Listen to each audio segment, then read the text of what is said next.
Now, you may remember a few months ago, I told you about the wonderful people, the kind, benevolent people, the lovely, sovereign people of Biggleswick. Now, Biggleswick is a town that rests just on the edge of two counties. There's Goodfordshire and Bestham, and it's right between the two, almost on the border. Anyway, it's a lovely town, and I told you about how the people of Biggleswick, at one point in their existence, they decided that the council had got a little bit above its station, pushing forward ideas that they didn't want. And in the end, although they'd put them on notice and said, "Do you know what, I think you're treating us like little children, and we're not little children," and the council had ignored them, so they went away and they basically re-voted their own council and made the old council irrelevant. Well, before all of that, they had this issue with the administration, the council, in which every April Fool's Day came this joke. And the joke came in the guise of a bill. It was a bill that said, "You owe us some money." Now, the council was this corporation. They didn't tell anybody they were a corporation, but they were registered under the Dun and Bradstreet. You know, they were a for-profit business, a corporation. They're designed to extract as much money out of the people as physically possible. And that was so apparent by the number of cameras that were all over the place, the restrictions that were going in, the 20-mile-an-hour speed limits, and the amount of parking tickets that were being issued for people who'd perhaps come to their car about a minute later than was desired. It did seem as if the council were really not on the side of the people. And the people were paying for it. The people of Biggleswick got this joke every April the 1st where it said, "We demand this amount of money. You've got a house and you've got to pay." And the people of Biggleswick thought to themselves, well, this does seem a little bit ridiculous. There's this one fee, and apparently we have to pay. I don't remember getting a contract. I don't remember negotiating anything. They just had to pay this one fee. And if they didn't pay it, the council got all very nasty, started sending out their own summons. Not the court summons, you understand, but actually their own summons on their own paper, which is actually fraudulent. But this council didn't really care, you see. This council just wanted to frighten people into paying. And in fact, when people didn't pay those bills, they hired a courtroom with a fake judge who was not even on his oath, and they did it in a great big block. They would do something like 600 or 700 in one day. So people never actually got a hearing at all to explain why they couldn't pay. It was just rubber stamp, bang, bang, bang, bang, bang, one after the another in this fake court, which again was quite fraudulent. Anyway, the people of Biggleswick started to realise that this was a scam, and they also knew that the money they paid to this council didn't even go to the council in the first place. It went to central government, and the central government were allocating some of this money for, well, some of their wars and things that they were doing. Basically, they were funding terrorism, which again was another fraudulent act. So the people of Biggleswick, you know, the intelligent, clever, sovereign people of Biggleswick started to think, it was around October time, and they started to realise that although they still had more of these payments to make to this administration, there would be a time in April, on the 1st, on April Fool's Day, when they would have this joke bill arrive one more time. And again, people would be forced to pay it. But they started to sort of, no, I tell you what we're going to do, said some of the leading people of Biggleswick. We're going to try and talk to as many people as possible in our town and make them aware of this joke, make them aware of the fraud. We've got about 5 months. And so slowly and surely they started to talk to other people and engage them and say, this is what's going on. We're getting all these things we don't want. Now, whilst we're happy to contribute to the town and make it a nice place. But there's some things we're not so keen on, like the surveillance, for example, or the restrictions on the roads, or the continual fines that we're getting, or some of this fakery in the magistrates' court. We would rather have, instead of one magistrate and their legal advisor, we would rather have perhaps a system in which we were tried by our peers, a trial by jury, if you like, to see if these laws that have been passed, this legislation in our town, are lawful or even needed. So anyway, they got together and they started to do this over this 5 months, and they managed to gather up about 50 or 60,000 people.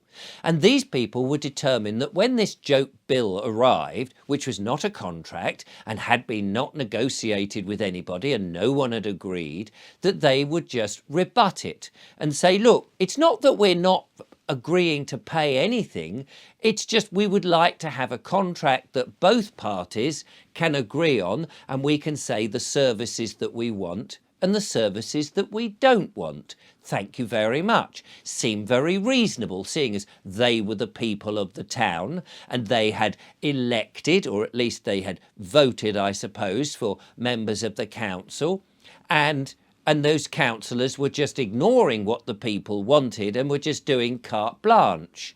So they decided that's what they were going to do. They were going to claim their sovereignty and just say, we're withholding our payment until we can negotiate a contract with you, which, depending on our means and our ability, will depend on how much we can pay and what services we would like. Well, over the internet, of course, there were various social media platforms, and on one of these there was a chap called High Karate Judge. And he was a strange fella because he just seemed to be against the people and wanted to extract money for them privately, although he would never actually say that what he was saying was advice. You had to pay for it, and it might be exactly the same advice than what he was saying on his channel. Anyway, he didn't like the idea of people negotiating a contract and kept pointing to legislation. This is the acts and statutes that the government sort of make up and decide, because they've been voted in, not actually elected, but voted in, that they can sort of make up any old nonsense they like and effectively extract money from people with threats and menaces. Well, a lot of people disagreed with this High Karate Judge chap, saying, where's the contract? But he would say, oh, well, it doesn't matter. The people in power can just make it all up. And many people would say, but hang on a minute, if we're all born equal, who can be over us and tell us what to do unless we agree to it, unless we have a contract? But he was effectively saying, oh, no, just because the government have made it up, it has to be so.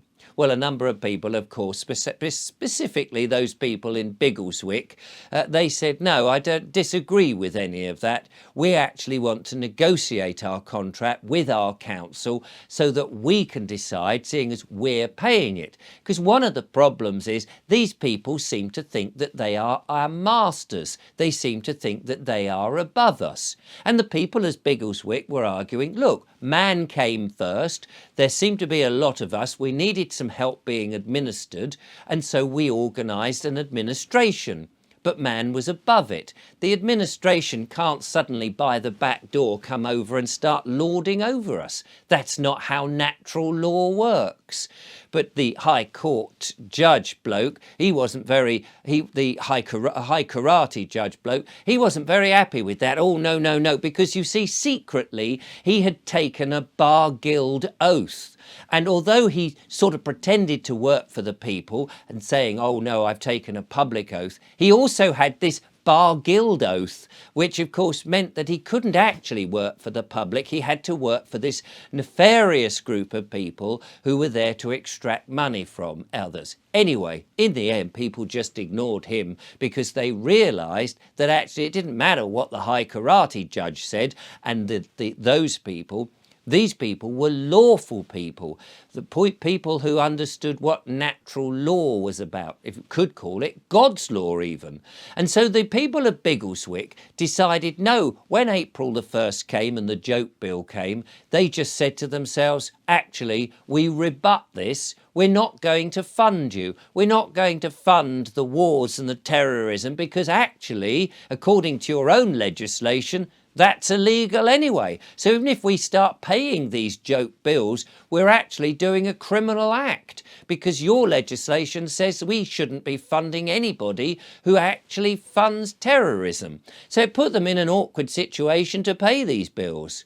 Well, the Biggleswick Council were moaning and groaning, and of course, in the end, the people had just got rid of their own council and that council and voted their others, like in the video I was telling you about at the beginning, which I'd released some months ago. And in the end, they sorted out their own problems because they basically told the council and put them on notice that unless you get your act together, we're just going to simply defund you and fund our own council, which is what they did. And that's the end of a happy story on the people of Biggleswick.